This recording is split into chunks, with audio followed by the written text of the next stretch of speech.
Segmen sehari menjadi kali ini akan menarik bagi pecinta kuliner, terutama yang suka dengan olahan dari daging kambing. Kali ini kami akan rekomendasikan kuliner legendaris dari kota Solo yang udah eksis lebih dari 30 tahun. Namun tidak hanya sebatas mencicipi menu, tapi juga merasakan kesibukan menjadi pengusaha rumah makan khas kota Solo.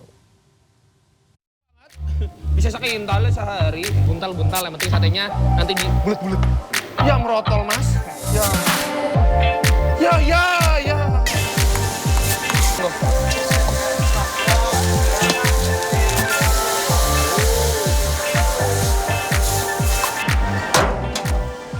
Inilah pemandangan yang akan Anda lihat bila mengunjungi rumah makan khas Solo di kawasan Bintaro, Jakarta Selatan. Apalagi kalau bukan pengunjung yang kepedasan dan sangat lahap menyantap makanan. Daging kambing yang lembut dan tidak berbau perengus dipadu dengan bumbu pedas, gurih, manis serta kaya akan rempah menjadi daya tarik utama salah satu rumah makan yang menyajikan menu serba kambing yang telah eksis lebih dari 30 tahun itu. Semuanya sih dari bumbunya enak, terus nggak perengus juga, kadang kan kalau kambing kan suka perengus ya. Terus karena saya emang suka makan, saya itu pemalu, perempuan makan melulu. Saya jagoan tiap bulan 2 kali, 2 kali dalam sebulan. Betul. Dari 13 menu yang disajikan, tengkleng dan sate buntel jadi pilihan utama sebagian besar pengunjung yang hadir. Selamat datang pemirsa di segmen Sehari Menjadi. Ini lagi jam makan siang dan sangat amat ramai. Saya akan belajar bikin tengkleng dan sahabat-sahabat dengan bahan dasar kambing. Sebelum bisa nyaris matang seperti ini, ada perjalanan yang sangat amat panjang. Kita kelarin dulu yang satu ini. Namun kalau makan di sini, jangan kaget ya, karena ini bukan atraksi semata loh. Nanti saya akan jelaskan kenapa ya. Dan sebelum seporsi makanan serba kambing tiba di meja Anda, perjalanannya sangat panjang. Semua bermula pada pukul 6 pagi. Daging kambing yang telah dicuci bersih, dipotong dan dipisahkan sesuai dengan peruntukannya. Daging dipisahkan dengan bagian iga kambing, sebab bagian iga akan dimasak menjadi tengkleng, sedangkan dagingnya akan diolah menjadi sate. Dalam sehari tempat ini bisa menghabiskan sedikitnya 1 kuintal iga kambing. Saat weekend bisa sampai 1,5 kuintal. Wah, pegal juga ya. Kunci dari tempat makan ini nih, pemotongan ini berat banget. Karena dia kalau misalkan pisaunya nggak pakai yang ditambah lagi, penguatnya di sini nggak dilas lagi bahasanya, udah pasti patah sih. Tapi sering patah kalau nggak pakai yang ini juga. Padahal udah dilas. Setelah membantu memotong tulang iga, saya diminta mengolah daging kambing yang sudah disiapkan sebelumnya. Oke, nggak cuma jual tengkleng memang, tapi ada juga sate dan sate buntal. Ini yang bikin sate aja, sate kambing. Lagi dipisahkan dari, ini lemaknya gimana mas? Sayatan itu mas. Sayatan ya bahasanya ya, ini bagian selain daging. Seratnya. For your info, bau khas daging kambing yang sangat kuat berasal dari lapisan lemak yang ikut melekat bersama dengan daging. Untuk mengurangi bau perengus, saya lapisan lemak yang ada di bagian bawah daging. Namun jangan dibuang, bagian ini akan kita olah menjadi sate buntel. Lanjut kita buat sate buntel. Bagian lemak sapi yang tadi dipisahkan akan ditambah sedikit daging kambing dan dihaluskan dengan mesin giling. Tapi kalau udah pakai mesin, nah nanti dia teksturnya dia tetap kelihatan, tetap terasa ketika dimakan. Tapi dia jauh lebih halus. Nih, bahan utamanya hari ini. Setelah halus, adonan sate buntel dibentuk dengan tusuk sate. Wah, besar sekali ya. Biasanya enggak Tekan-tekan dikit. Jangan terlalu nekan. Oh, melebar. Iya. Alah. Iya kan, cuma digentar-gentar doang. Ya merotol mas. Ya. Bubar kondangan. Mas monggo mas, tolong diajari mas. Nah ini sekarang punya saya.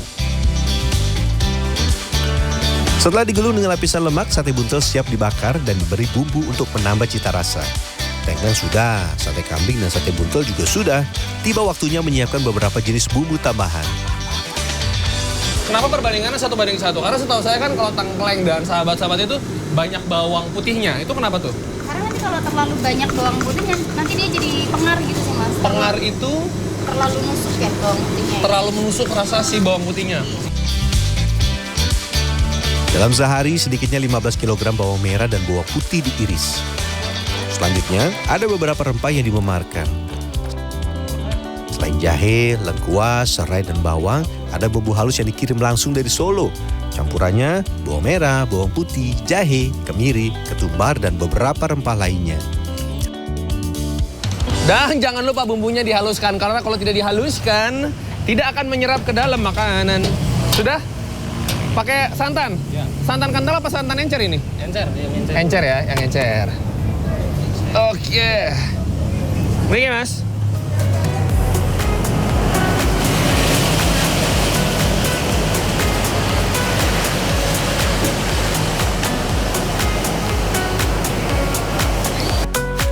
Bumbu halus dan santan dimasak hingga mendidih. Kemudian tambahkan santan untuk kali yang kedua. Biar bawahnya nggak terlalu gosong pahit. Biar bawahnya nggak terlalu gosong. Langsung dipantau nih sama bu bosnya, jadi jangan sampai salah. Encer dulu, tulang, Tulang baru baru yang encer lagi biar dia tidak gosong, mencegah ya. Oke, monggo mas. Yang sudah dipotong tadi, tulang masuk. Nggih, Pak. Setelah itu masukkan daging iga yang telah dipotong, lalu masak hingga matang. Nih kalau yang sudah dimasak kurang lebih 2 jam minimal gitu, Mbak. 2 jam sampai 2,5 jam. Ini yang sudah setengah jadi. Walaupun udah matang, tapi masih harus masuk ke sebelahnya. Masih di seng-oseng-oseng. Ini masih belum. Jangan lupa sesekali diaduk agar daging matang dengan merata. Setelah bumbu dirasa pas, cek tingkat kematangan daging.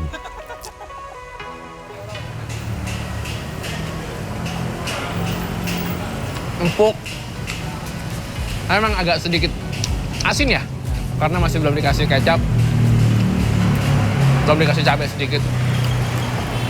Tapi yang saya suka teksturnya itu lembut, tapi serat itu nggak langsung gampang piar gitu loh. Dia masih ada kenyal-kenyal, ada teksturnya. Udah pas, tinggal dimasak. Menjelang siang, pelanggan mulai berdatangan ke rumah makan. Nah, kita bakar dulu sate buntelnya ya. Sesudah dibelah sebagian, rendam sate buntel dengan bumbu. Saya pikir bumbu sate buntel hanya sekali diaplikasikan. Ternyata beberapa kali. Habis ini udah kan, Bang? Ini masih dibumbuin lagi. Masih bumbuin lagi? Iya. Berapa kali? Kalau enggak 3, 4. Kalau nggak 3, 4? Iya. Buset. Supaya? Supaya bumbunya terasa dan meresap ke dalam. Bumbunya terasa dan meresap ke dalam. Oke lah kalau begitu. Proses membakar sate buntel memerlukan waktu cukup lama, sekitar 30 menit sampai matang. Sementara itu sate kambing hanya perlu dibakar sekitar 10 menit. Oke, tiba waktunya memasak sajian utama hari ini, tengkleng khas Solo. Pertama, tumis bawang yang telah diiris sebelumnya. Kemudian tumis daging tengkleng selama 1 menit dan tambahkan kuah tengkleng secukupnya. Nanti dia kuahnya akan berkurang, akan menguap dan semakin mengental. Rawit, oh dia minta pedas nih kayak nih.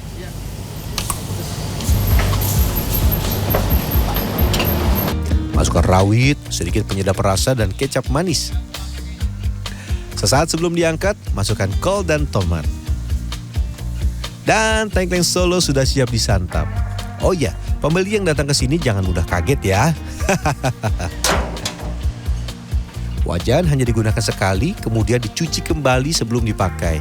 Hal ini dilakukan untuk mencegah munculnya rasa pahit atau gosong akibat proses memasak sebelumnya. Dan ini alasannya mengapa wajan dilempar jauh dari bagian dapur tempat kami memasak.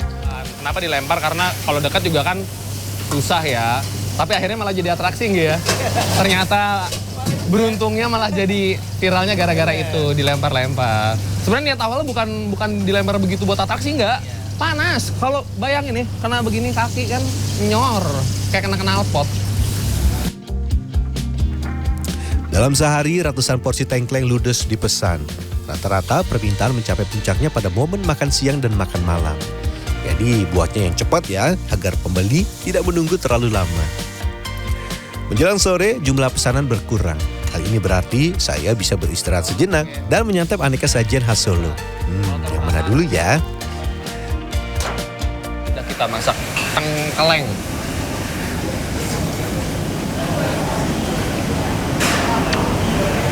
Sesuai ekspektasi saya, nggak ada perengus sama sekali. Memang ada daging khas kambing, tapi dia bukan mengganggu, malah menambah cita rasa dan memvalidasi bahwa oh ini memang kambing nih.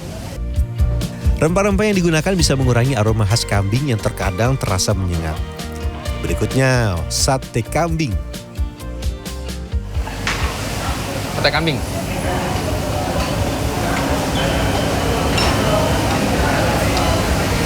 Dagingnya lembut, lagi-lagi nggak perengus. Tapi ini lebih manis dan bumbunya tuh nggak sepekat dan nggak semedok si tengkleng. Dan menu ketiga hari ini, sate buntel.